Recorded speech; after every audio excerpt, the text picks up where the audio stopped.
Hey, what's crack-a-lackin' everybody? This video, we're going to be talking about factory functions. Now, I do recommend you check out the previous video, which is on constructors, because factory functions are very similar, and they are pretty much going to give you the same result. Before we dive into that though, you need to go check out our sponsor, DevMountain. Are you looking for a JavaScript web development bootcamp? What about an iOS bootcamp?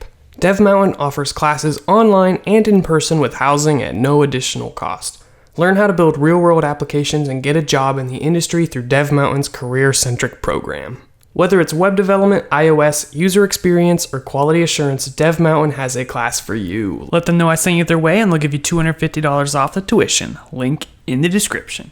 Alright, so taking a look at this constructor, we are using this to create new users, specifically me and you. Now, what we're going to do is we're going to create a similar thing to this, but it's going to be defined as a factory function, and it's going to look a little something like this. We'll just give it a new name called new user just to distinguish the two. And this is also going to take a name and interests. So pretty much the same thing so far. But instead of saying this dot something, what we're going to do is we're actually going to create a new object. So for example, we can say let person and just create it as an empty object literal. Now inside of this object literal is where we can assign the name and the interest. So it might look like this. Name is going to be name. So this is the property name, and there's a lot of names going on here. So this is the property name, which is named name, and the value is the name parameter.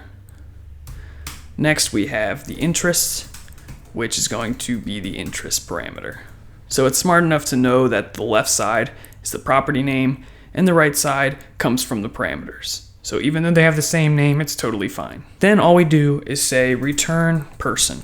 Now as for actually using this function, you don't prefix it with the new keyword. Instead, you just use the function name by itself as you would any other function. So what we'll do is we'll get rid of the new keyword. We're going to create you using the factory function, and we'll just call the function name, which is new user. Now it does have the word new, but it doesn't have to have that. You could name it whatever you wanted. You could name it Taco Bell if you wanted. We're gonna pass in the same stuff. Make sure we save and do a refresh. And taking a look at our people here, we have me and we have you. You still have a name and an interest, and everything is pretty much the same. So of the two techniques, this is recommended. The constructor is recommended, but you will probably run into factory functions and hear about them in future JavaScript work. So it is important to understand how they work.